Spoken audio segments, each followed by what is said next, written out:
কেউ কি জানো সেই দোকানের ঠিকানা, যেখানে ভাঙা মন যত্ন সহকারে মেরামত করা হয়?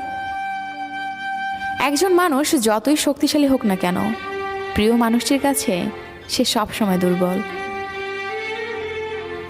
মানুষ হারিয়ে গেলে খুঁজে পাওয়া যায়, কিন্তু বদলে গেলে আর পাওয়া যায় না। ভালোবাসা কখনো পুরনো হয় না, শুধু প্রয়োজনের পরিসমাপ্তি। প্রিয়জনকে কষ্ট দিতে বেশি কিছু লাগে না, অবহেলা করাটাই যথেষ্ট। যদি কখনো ভালোবাসতে, হাজার সমস্যার মাঝেও তাকে ছেড়ে যেতে না। টেনশনে ও মানসিক চাপে তারাই বেশি থাকে, যারা নিজের চেয়ে অন্যের কথা বেশি ভাবে।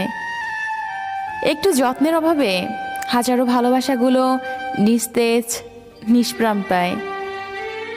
জোর করে কখনো কারো আপন হতে যেও না, বিনিময়ে অবহেলার পাহাড় তুমি সহ্য করতে পারবে না।